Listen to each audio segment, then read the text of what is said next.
ভুলে যাই, সকালে ক্লাস নিয়েছি, বিকালে সকালে নেই নাই, বিকালে নিয়েছি, এখন নিয়েছি। এটা মিস্টেক হয়ে যেতেই পারে, আপনার বলে দিবেন ক্লাসের শুরুতে।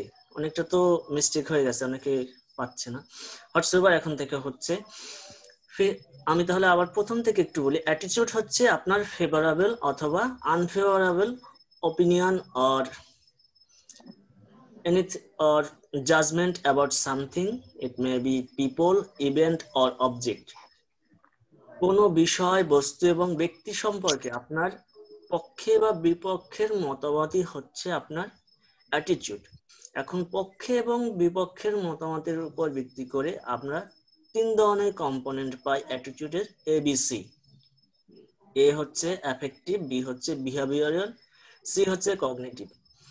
অ্যাফেক্টিভ হচ্ছে ওই বিষয় সম্পর্কে আপনার feelings or emotion, it may be positive or negative. Feelings যখন হবে কোনো বিষয় সম্পর্কে, নোয়াখালী বিজ্ঞান ও প্রযুক্তি বিশ্ববিদ্যালয় ইজ এ গুড ইউনিভার্সিটি, এটা দেখে আপনার মনে হলো it is feelings about, that is affective. Behavioural, you are working here and try to influence your result, it is called behavioral attitude. এখন বিহেভিয়ার পরে আসে কগনিটিভ। আপনি যদি ভালো পরীক্ষা দেন তাহলে আপনি ভালো রেজাল্ট করবেন, এটা হচ্ছে আপনার belief, and you will get some good job or you will be a good entrepreneur, এটা হচ্ছে আপনার belief. This is all about cognitive attitude. তিনটি কম্পোনেন্টের উপর ভিত্তি করে, এটা টেন্ডেন্সি কিরকম তার উপর ভিত্তি করে অ্যাটিটিউডের ফিচার্স থাকে 4টা। There are 4 features of attitude. Number 1 is balance, that means positivity or negativity. আপনি whether you have positive attitude regarding the issue or you have negative attitude about the issue. যদি positive হয় দেন আপনি সম্পর্কে পক্ষে কথা বলবেন, আর নেগেটিভ হলে unfavourable কথা বলবেন, যেটা হচ্ছে ব্যালেন্স।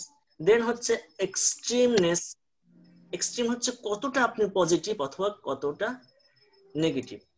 এটা যদি আপনি মনে করেন, এখানে আমরা একটা স্কেলে দেখাই, এটা হচ্ছে মনে করেন এটা স্কেল। আপনার ফিতা চিনেন না? ফিতা অবশ্যই চিনেন। ফিতা মনে করেন এটা হচ্ছে 0, 1 2 3 4 5, দিস ইজ 6। 6টা স্কেলে আমরা ভাগ করি, অথবা 7টা স্কেলে ভাগ করি। এখানে একটা স্কেল দিয়ে নিই, দেন আমরা এখানে মার্ক করে দিই 0 1 2 3 4 5 6 and 7, and left side indicate negative and right side indicate positive.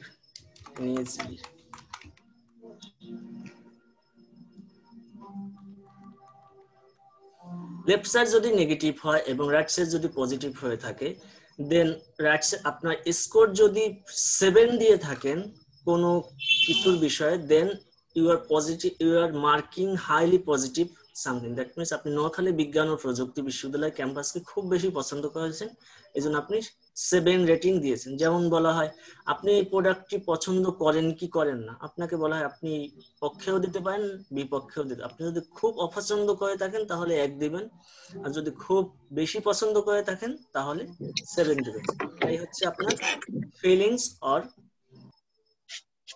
Emotions about any product, এটাই বোঝানো হয়েছে। এটা আপনার অ্যাক্টের বিপরীতেও হতে পারে। আপনি সাপোজ পরীক্ষা দিয়েছেন, আপনার টার্ম ফাইনাল অথবা সিটি এক্সাম হয়ে গেছে, আপনি পরীক্ষা শেষে আপনার নিজেকেই মার্ক করলেন হাইলি পজিটিভ অর নেগেটিভ, যে আমার পরীক্ষা কতটা ভালো হয়েছে।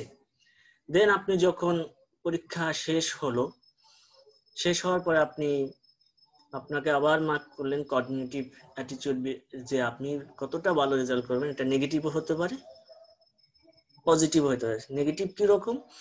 আপনি মার্ক করলেন যে আপনি যেটা লিখেছেন সেটা সম্পর্কে, সেই বিষয়ে আপনার ওইভাবে নাম্বার দেওয়া হবে না, এটা হচ্ছে আপনার নেগেটিভ বিলিফ।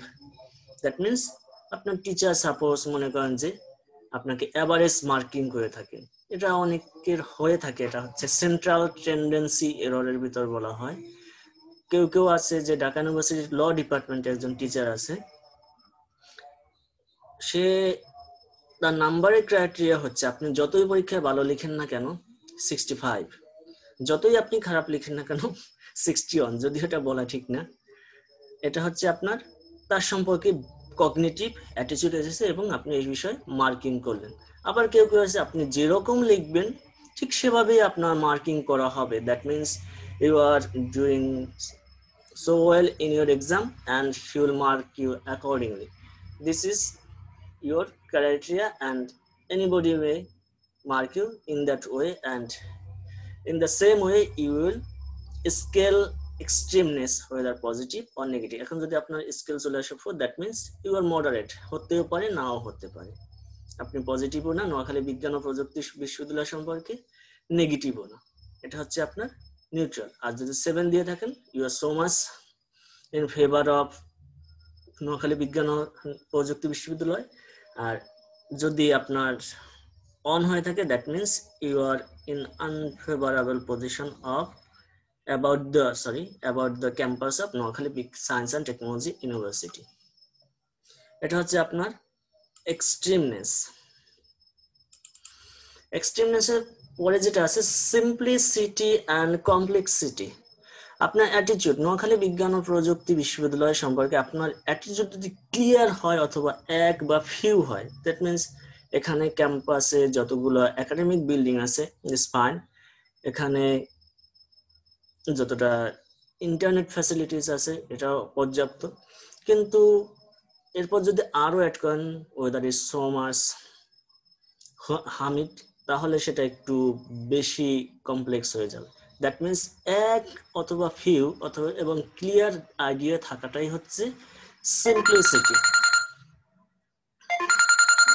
আর যদি আপনার একাধিক থাকে তখন সেই বিষয়টাকে বলা হবে কমপ্লেক্সিটি। সিম্পলিসিটি অ্যান্ড কমপ্লেক্সিটি হচ্ছে আপনার যদি অধিক পরিমাণে আপনার অ্যাটিটিউড থাকে একটা বিষয় সম্পর্কে, যেমন আপনার ক্লাসরুম, আপনি ঢোকার পরে বললেন ক্লাসরুমে এনভায়রনমেন্ট ইজ সো ফাইন। এখন যদি বলেন ক্লাসরুমে যে বেঞ্চগুলো আছে is not so well, the classroom is not so well decorated, at the same time we have no projector facilities, on the other hand we are suffering the shortage of air condition. These are some sorts of or combination of your attitude about an object. এটা হবে complexity, কারণ এখানে অনেকগুলো combination রয়েছে। দেন হচ্ছে সেন্ট্রালিটি। এটা হচ্ছে আপনার জন্য সবচেয়ে গুরুত্বপূর্ণ বিষয়। আপনি নোয়াখালী বিজ্ঞান ও প্রযুক্তি বিশ্ববিদ্যালয়ে আসলেন, ঢাকা ইউনিভার্সিটি গেলেন, কুমিল্লা গেলেন, চিটাগাং গেলেন, কিন্তু সবগুলো ক্যাম্পাস সম্পর্কে আপনার একটা মাইন্ডসেট করা আছে, সবগুলোকে আপনি অ্যাভারেজ করে রাখবেন। সেটা হচ্ছে সেন্ট্রালিটি, এটা আপনার অ্যাটিটিউডকে প্রভাব বিস্তার করে থাকে। এটা অনেকের হয়ে থাকে, সবগুলো সম্পর্কে মোর অর লেস সেম ধারণা পোষণ করে থাকে। এটা দিয়ে আপনার অ্যাটিটিউডকে প্রভাবিত করা হয়, সঠিক ইনফরমেশন পাওয়া যায় না। This are the 4 features of attitude. আমি আবার একটু ক্লিয়ার করে বলি, ব্যালেন্স হচ্ছে আপনার যে অ্যাটিটিউড এটা পজিটিভ না নেগেটিভ, এক্সট্রিমনেস কতটা পজিটিভ আর কতটা negative, simplicity and or complexity. Simple হচ্ছে আপনার যে কোনো অবজেক্ট বা ব্যক্তি সম্পর্কে অ্যাটিটিউড সেটা কি ক্লিয়ার অথবা ফিউ অর একটা কিনা, একটাই ধরেন অন অর ক্লিয়ার। আর কমপ্লেক্সিটি মিন্স হচ্ছে অনেকগুলো সমষ্টি, অনেকগুলো অ্যাটিটিউডের সমষ্টি হচ্ছে কমপ্লেক্সিটি। and centrality হচ্ছে সবগুলো বিষয় সম্পর্কে আপনার মাইন্ডসেট করা আছে। you have a specific mindset regarding any topic that you will focus on that topic and you will not move from anywhere from that topic. This is called centrality. I think everything is clear. Then job satisfaction, sorry এখানে George showing George. Job satisfaction and workplace. Job satisfaction, I'll cover this topic after completing your slide 3. Cognitive dissonance and moderating variables. Cognitive dissonance. You may have different attitude and behavior. That means আপনি মনে করেন যে নোয়াখালী বিজ্ঞান ও প্রযুক্তি বিশ্ববিদ্যালয় সম্পর্কে আপনার ধারণা অনেক পজিটিভ, আপনার ক্যাম্পাসও ভালো লেগেছে, ভর্তিও হতে চাচ্ছেন, but unfortunately or fortunately you get admitted into Kumilla University. Though it is an small campus. সবকিছু থাকা সত্ত্বেও আপনি যখন ভিন্ন বিহেভ করবেন সেটা হচ্ছে কগনিটিভ ডিসোনেন্স। তাহলে কগনিটিভ ডিসোনেন্সের যদি আমরা সংজ্ঞায়িত করি, কগনিটিভ ডিসোনেন্স হচ্ছে when you have a combination of attitude and behavior and that are not in this behaving in the same way. That means আপনার নোয়াখালী বিজ্ঞান ও প্রযুক্তি বিশ্ববিদ্যালয়ে আসলেন, এখানে আপনার পজিটিভ অ্যাটিটিউড রয়েছে কিন্তু আপনি কাজ করলেন ভিন্ন, অথবা পজিটিভ রয়েছে কিন্তু আপনি শো করলেন ভিন্ন, এর কম্বিনেশনটাই হচ্ছে আপনার কগনিটিভ ডিসোনেন্স। একাধিক অ্যাটিটিউড থাকাই হচ্ছে কগনিটিভ ডিসোনেন্স। দেন হচ্ছে মডারেটিং ভেরিয়েবলস। আপনার যখন কগনিটিভ ডিসোনেন্স থাকবে দ্যাট মিনস আপনার অ্যাটিটিউড একরকম, অ্যাফেক্টিভ হতে পারে, বিহেভিয়ারাল হতে পারে, অর কগনিটিভ হতে পারে, এগুলোর সমন্বয় যখন থাকবে তখন একটা মডারেটিং ভেরিয়েবলস এই বিষয়ে সমন্বয় সাধন করে থাকে আপনার অ্যাটিটিউডকে কন্ট্রোল করার জন্য। This moderating variables are called moderating variables. Cognitive dissonance and moderating variables আমি আরেকটু ক্লিয়ার করে বলি। Cognitive dissonance means when you have a combination of different attitude and behavior, and when your behavior and attitude are balanced by a variable, it is called moderating variables. এক কথায় উত্তর। এটা হতে পারে আপনার নোয়াখালী বিজ্ঞান ও প্রযুক্তি বিশ্ববিদ্যালয় খুব ভালো লেগেছে, এখন আপনি কুমিল্লা বিশ্ববিদ্যালয়ে ভর্তি হতে চাচ্ছেন, যদিও ভালো লাগেনি কারণ হচ্ছে আপনার হোম টাউন কুমিল্লা। এটা হতে পারে, এটা হচ্ছে আপনার Comilla being a permanent resident of Kumilla is a moderating variables. Then job attitude আমরা সব আগে থেকেই জেনে আসছি, 3 ধরনের হতে পারে ABC। জব অ্যাটিটিউড হচ্ছে আপনার জবের ক্ষেত্রে যে আপনার মতবাদ সেটাই হচ্ছে, এটা অ্যাফেক্টিভ হতে পারে, বিহেভিয়ারাল হতে পারে, কগনিটিভ হতে পারে। অ্যাফেক্টিভ হচ্ছে আপনি যখন কোনো ইমোশন অথবা ফিল করেছেন সেটা অ্যাফেক্টিভ বিহেভিয়ার, আপনি যখন কাজ করবেন, অ্যান্ড বিলিভ যদি ভালো কাজ করেন you will get promoted.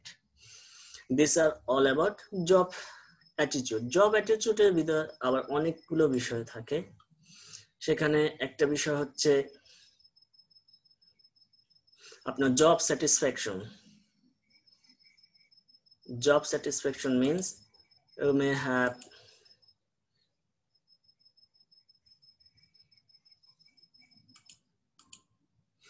Job satisfaction হচ্ছে আপনার কোনো জব সম্পর্কে আপনার ধারণা, you may have very positive feeling about your job or you may have very negative feeling about your job.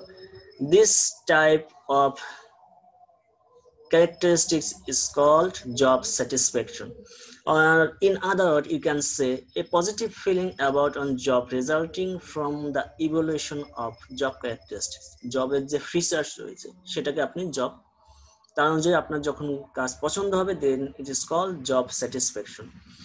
Or you can also say job satisfaction means when somebody rate your job favorably after doing any job, then it is called job satisfaction. That means যখন একজন ব্যক্তি কার্য সম্পাদন করার পর ওই কাজ সম্পর্কে কোনো ওই কাজের পক্ষে মতামত দিয়ে থাকে then it is called job satisfaction. Then হচ্ছে job involvement. জব ইনভলভমেন্ট হচ্ছে is a degree, এটা আপনাকে ইংলিশেই বলা হয়, is a certain degree to which a person identify a particular job in an organization and actively work with it and consider performance important for their self-worth. এটা বাংলায় যদি আমরা একটু বলি তাহলে হচ্ছে এটা হচ্ছে ওই পরিমাণ তার ইচ্ছা বা আগ্রহ অথবা টেন্ডেন্সি যেটা তাকে ওই প্রতিষ্ঠানে একটা নির্দিষ্ট কাজ করার জন্য উৎসাহিত করে এবং প্রতিষ্ঠানকে গুরুত্বপূর্ণ মনে করে, ওই প্রতিষ্ঠানে কার্য সম্পাদন করে। অ্যাট দ্য সেম টাইম সে মনে করে যে প্রতিষ্ঠানে সে যদি কার্য সম্পাদন করে সে তার ভবিষ্যৎ উন্নয়ন করতে পারবে। এটা হচ্ছে জব ইনভলভমেন্ট। একটা স্পেসিফিক জবকে সে বেশি গুরুত্ব দিয়ে থাকে এবং ওই অর্গানাইজেশনকেই সে হচ্ছে জব ইনভলভমেন্ট। দেন হচ্ছে অর্গানাইজেশনাল কমিটমেন্ট। আপনি জব এখানে মূল বিষয় না। Suppose you are a student of Noakhali science and technology university. আপনার গ্রাজুয়েশন শেষ হওয়ার পরে আপনার ইচ্ছা হবে you will look for a job or you will be an entrepreneur. আপনি যখন কোনো প্রতিষ্ঠানে কাজ করবেন, আপনি যখন জয়েন করেন, আপনি মনে করবেন yes this institution is important for me and I should work here for the mutual benefit of the organization and for myself. মানে কোনো একটা প্রতিষ্ঠান আপনি এডুকেশনে কমপ্লিট করেছেন, আপনি সাপোজ মানে এডুকেশন রিসার্চার হিসেবে কাজ করতেছেন, and you identified that organization is so much important for you and you find yourself as a comfortable job and you will work here and you will never leave that industry in your life for your betterment, and you think you are also a owner of the organization and maintain the relationship with the organization. তাহলে job satisfaction হচ্ছে আপনার job সম্পর্কে পক্ষে অথবা বিপক্ষে মতামতই হচ্ছে আপনার job satisfaction. Job involvement হচ্ছে আপনার স্পেসিফিক কোনো জবকে আইডেন্টিফাই করা এবং ওই প্রতিষ্ঠানে ওই জবকে গুরুত্বপূর্ণ মনে করে কার্য সম্পাদন করাই হচ্ছে জব ইনভলভমেন্ট। অর্গানাইজেশনাল কমিটমেন্ট হচ্ছে আপনি ওই স্পেসিফিক অর্গানাইজেশনকে আপনি গুরুত্বপূর্ণ মনে করেন এবং আপনার মিউচুয়াল উন্নয়নের জন্য অর্গানাইজেশনে আপনি কাজ করতে বেশি উৎসাহিত হন। এটাই হচ্ছে organizational commitment. That means you will maintain relationship with the organization. Then perceived organizational support. Perceived organizational support হচ্ছে আপনি যখন কোনো প্রতিষ্ঠানে কাজ করতেছেন অথবা করেন তখন ওই প্রতিষ্ঠানটা আপনার কাজকে বেশি গুরুত্বপূর্ণ মনে করবে এবং সে কাজের ভিত্তিতে আপনাকে রিওয়ার্ড প্রদান করাটাই হচ্ছে পারসিভ অর্গানাইজেশনাল সাপোর্ট। যেমন আপনাকে যদি স্যালারি না দেওয়া হয়, আপনাকে যদি প্রমোশন ফ্যাসিলিটিস কিংবা মোটিভেশনাল এবং ট্রেনিং ফ্যাসিলিটিস দেওয়া না হয়, you will not work in any type of organization. এটাই হচ্ছে পারসিভড অর্গানাইজেশনাল সাপোর্ট। সো আমরা organizational commitment, perceive organizational support. Then employee engagement. Employee engagement হচ্ছে একটা প্রতিষ্ঠানে একজন ব্যক্তি কার্য সম্পাদন করবে এবং ওই কার্য সম্পাদনের সাথে সাথে সে ওই প্রতিষ্ঠানকে তার নিজের মতো মনে করবে। এটাই হচ্ছে এমপ্লয় এঙ্গেজমেন্ট। দ্যাট মিনস সে নিজের ব্যক্তিগত সম্পদের মতো মনে করবে ওই প্রতিষ্ঠানকে। এর আগে একটা ছিল organizational commitment. Organizational commitment and organizational এঙ্গেজমেন্টের মধ্যে এমপ্লয় এঙ্গেজমেন্ট একটু পার্থক্য আছে। অর্গানাইজেশনাল এঙ্গেজমেন্ট হচ্ছে, এমপ্লয় এঙ্গেজমেন্ট হচ্ছে আপনি প্রতিষ্ঠানকে আপনার ব্যক্তিগত মনে করে, you will care about it and work for the wellbeing of that organization. This is perceive organizational employee engagement হচ্ছে আপনি ইন্ডিভিজুয়াল স্যাটিসফ্যাকশন অ্যান্ড এনথুসিয়াজম নিয়ে কাজ করবেন এবং অর্গানাইজেশনের সাথে আপনি প্রতিষ্ঠানে ওয়েলবিং এর জন্য আপনি এর উদ্দেশ্যকে কেয়ার করবেন। আর অর্গানাইজেশনাল কমিটমেন্ট হচ্ছে আপনি অর্গানাইজেশনের সাথে রিলেশনশিপটা মেনটেন করবেন। At the same time you will maintain the relationship with that industry that so that you will be a mutual benefiter on in the future. Then আমাদের যে টপিকটা আছে সেটা হচ্ছে জব স্যাটিসফ্যাকশনের সাথে related. Job satisfaction and dissatisfaction হওয়ার ফলে মানুষ কি কি আচরণ করতে পারে, this are here: exit, voice, loyalty, neglect. এগুলো হচ্ছে আপনার জব স্যাটিসফ্যাকশন এবং ডিস্যাটিসফ্যাকশনের সাথে জড়িত। আপনি যদি স্যাটিসফাইড হন তাহলে প্রতিষ্ঠানে থাকবেন, আর যদি ডিস্যাটিসফাইড হন তাহলে প্রতিষ্ঠানে থাকবেন না। যেমন এখানে কয়েকটা দিক ইন্ডিকেট করা হয়েছে, অ্যাক্টিভ অ্যান্ড প্যাসিভ। ওই ব্যক্তি প্রচুর পরিমাণে কার্যকরী হতে পারে অথবা নীরব নিষ্ক্রিয় থাকতে পারে। আবার ডিস্ট্রাকটিভ অ্যান্ড কনস্ট্রাকটিভ। যেমন একজন ব্যক্তি যদি ডিস্যাটিসফাইড হয়, he may leave the organization or he will talk with the authority of the organization for the betterment. Exit হচ্ছে আপনি যখন একটা প্রতিষ্ঠানে সাপোজ কাজ করতেছেন, you are so much dissatisfied in terms of your salary, in terms of your promotion, or in terms of your any other type of facilities, then you will exit the organization.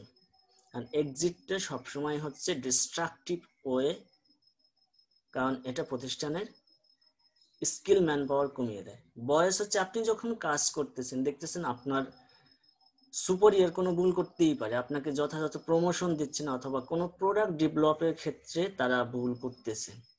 Suppose Eid ul Fitr চলে আসছে, এখন প্রচুর পরিমাণে ঈদের dress তৈরি করার দরকার, কিন্তু কোম্পানি দেখা গেল সেই ড্রেস তৈরি করতেছে না। এই ক্ষেত্রে আপনি কি করবেন? আপনার মতামত দিবেন। এটাই হচ্ছে ভয়েস রেজ করা। আপনাকে যথাযথ প্রমোশন দিচ্ছে না, আপনার স্যালারি এবং প্রমোশন দেওয়া হচ্ছে না, দেন you will talk with the higher management, then it is also called voice. এটা হচ্ছে কনস্ট্রাকটিভ ওয়েতে আপনার প্রতিষ্ঠানকে উন্নতির দিকে এগিয়ে যাবেন, নিজেরও উন্নয়ন করা। কিন্তু এক্সিট হচ্ছে আপনি যথাযথ প্রমোশন পাচ্ছেন না অথবা ভুল পণ্য উৎপাদন করতেছে, আপনি প্রতিষ্ঠান ত্যাগ করলেন। এটাও অ্যাক্টিভ, ভয়েসও অ্যাক্টিভ। ভয়েস হচ্ছে আপনার কনস্ট্রাকটিভ ওয়েতে, আর এক্সিট হচ্ছে ডিস্ট্রাকটিভ ওয়েতে। Both are in the category of active. But neglect also destructive way. নেগলেক্টে আপনি কাজকে অবজ্ঞা করে গেলেন, প্রতিষ্ঠান যা করতেছে আপনি দেখতেছেন, আপনার প্রমোশন দেওয়া হচ্ছে না, আপনি বসে আছেন, you are a lazy person and you are not working for the organization, then it is neglect. It is a very much destructive because organization has to pay you.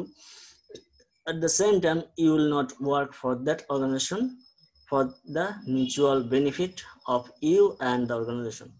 Then it will be a so much destructive way and it is so much passive because আপনি কাজ করতেছেন না, আপনি মতামতও দিচ্ছেন না। Last on loyalty. This is also constructive, but it is a passive. আপনি প্রতিষ্ঠানে কাজ করতেছেন, ঈদ উল ফিতর চলে আসছে, মানুষের চাহিদা অনুযায়ী তারা প্রোডাক্ট তৈরি করতেছে না, কিন্তু আপনি আপনার মতামত দিচ্ছেন না। This is very much passive. প্রতিষ্ঠান যা করতেছে সেটাকেই আপনি গুরুত্ব দিচ্ছেন। যেমন বাংলাদেশের সিভিল সার্ভিস জবে দেখা যায়, সিনিয়র যা বলবে সেটাকেই মেনে নেওয়া হয়, ইয়েস স্যার বলা হয়, শুধু ইয়েস স্যার, কোনো ধরনের কনস্ট্রাকটিভ কথাবার্তা হয় না, অ্যাক্টিভিটি হয় না। যেমন আপনারা ক্লাসে আছেন, আপনারা মনে করেন ক্লাসের ভিতরে আমি লেকচার দিচ্ছি, এর ভিতরে স্লিপ অফ টাং কোনো কিছু হতেই পারে, ভুল হতেই পারে, সেটা আপনারা বলে দেবেন। This is very much constructive and active way, I always appreciate it. But আপনি যদি যা বলেন সেটাই মেনে নেন এবং নিশ্চুপ থাকেন, this is so much loyal, constructive but loyal. But আপনি যদি শুনেন না আর নীরব থাকেন, দেন ইট ইজ নেগলেক্ট। সো চারটা অ্যাসপেক্ট রয়েছে। এক্সিট, এটা ভেরি মাচ অ্যাক্টিভ কারণ আপনার পছন্দ হচ্ছে না, বা ডিস্ট্রাকটিভ। ভয়েস, আপনি মতামত দিয়েছেন, প্রতিষ্ঠান আপনার ভালো লাগেনি অথবা তাদের যে কার্যাবলী সম্পাদন করেছে এটা মডিফিকেশন দরকার, সেটা হচ্ছে active but constructive way. Loyalty also constructive way but passive, you are not talking with the higher management for your promotion or your training requirement or the product to be produced. আর neglect হচ্ছে সবচেয়ে নিম্নমানের, মানে আপনি কাজও করতেছেন না, প্রতিষ্ঠান ত্যাগও করতেছেন না। It is very much destructive and passive way of showing dissatisfaction. These are all about four topology showing job satisfaction এর কারণ আপনি কি কি করতে পারেন। আপনি যদি satisfied থাকেন, you will not show any of that because you are satisfied about your promotion, also the activities performed by the organization, এর জন্য স্যাটিসফাইড হলে you will not do that. দেন যে বিষয়টা আমরা ডিসকাস করতে চেয়েছিলাম, job satisfaction on workplace. Job satisfaction হলে ওয়ার্কপ্লেসে কি কি হয়ে থাকে সে বিষয়টা এখানে কিছু বাকি আছে। ও জব এনগেজমেন্ট হয়ে গেছে। Core self evaluation. Core self evaluation হচ্ছে আপনার নিজের সম্পর্কে আপনার ব্যাখ্যা, how much I am skilled or experience to do any job. আপনি একটা কাজ করতে কি পরিমাণ পারদর্শী অথবা অভিজ্ঞতা সম্পন্ন সেটা শুধু আপনিই বলতে পারেন।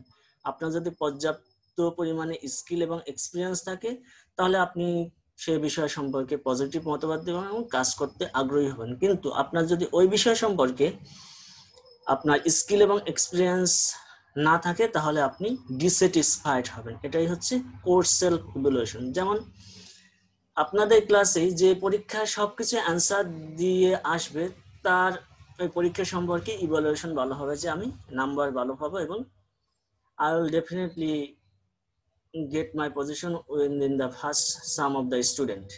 কিন্তু আপনার যদি পরীক্ষা খারাপ হয় দেন আপনার সম্পর্কে আপনার ইভালুয়েশন হবে I am doing a poor number, I'm going to do some poor figure in the exam and my performance is not good and you will be dissatisfied. এটাই হচ্ছে কোর্স সেলফ ইভালুয়েশন। আপনার experience, আপনার capability, আপনার এক্সপার্টাইজের উপর ভিত্তি করে আপনি যে আপনাকে ইভালুয়েশন করছেন এটাই হচ্ছে কোর্স সেলফ ইভালুয়েশন। এটা আপনার স্যাটিসফ্যাকশন এবং জব পারফরমেন্সকে অনেক বেশি প্রভাবিত করে থাকে। দেন হচ্ছে job satisfaction on workplace. Job satisfaction and job performance. আপনি যদি আপনার জব নিয়ে অনেক বেশি স্যাটিসফাইড হয়ে থাকেন then you will pay 100% or most of your attention to do that job, then you will be a gainer. এটাই হচ্ছে job satisfaction and job performance. আমি একটু বাংলায় বলি। জব স্যাটিসফ্যাকশন হচ্ছে আপনার কাজ সম্পর্কে অনেক বেশি সন্তুষ্ট। এই সন্তুষ্টি আপনাকে আরো বেশি ভালো করে কার্য সম্পাদনে উৎসাহিত করবে। এটাই হচ্ছে job satisfaction. Galaxy J2 prime এটা কি? অনেক শীত লাগে নাকি?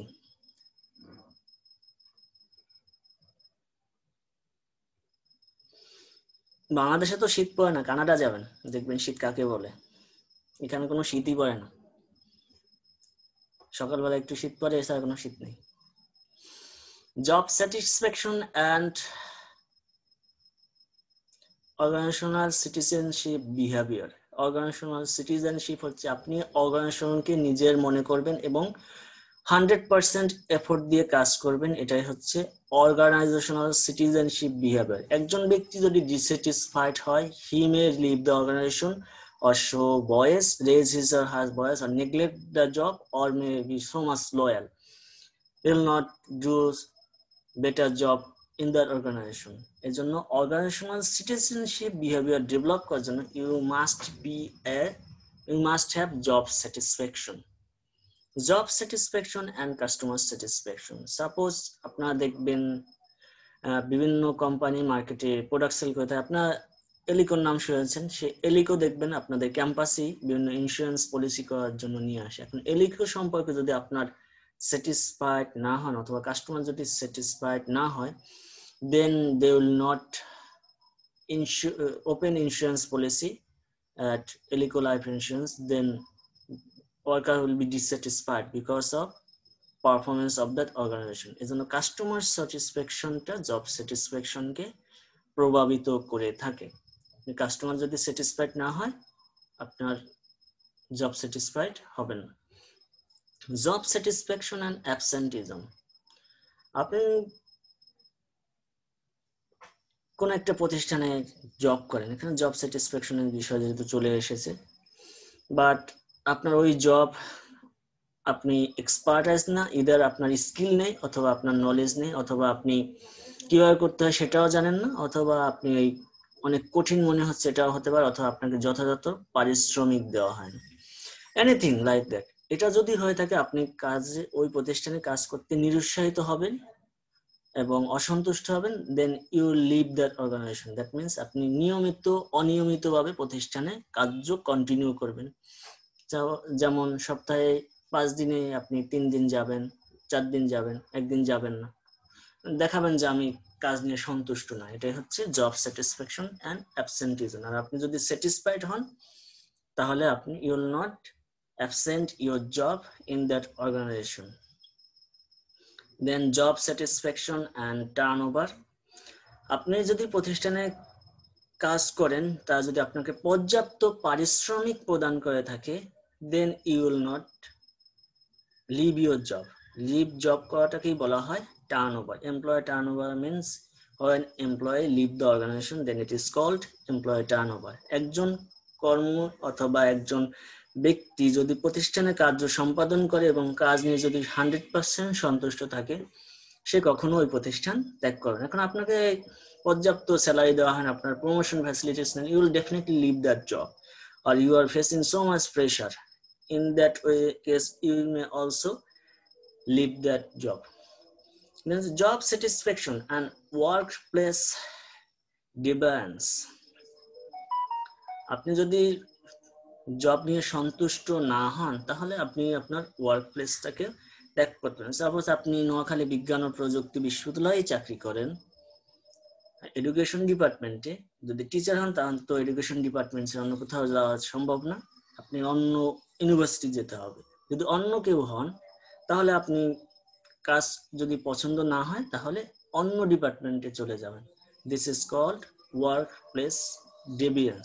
একই প্রতিষ্ঠানের ভিতরে অন্য সেকশনে চলে যাওয়াটাই হচ্ছে ওয়ার্ক প্লেস ডেভিয়েন্স। আপনি যদি কাজ সম্পর্কে এক সেকশনে সন্তুষ্ট না থাকেন, then you may leave that place and go to another section to continue your job. এটা হচ্ছে আপনাদের জব স্যাটিসফ্যাকশন এবং ওয়ার্ক প্লেসকে কিভাবে প্রভাবিত করে। আমি একটু সংক্ষেপে আবার একটু কন্টিনিউ করি।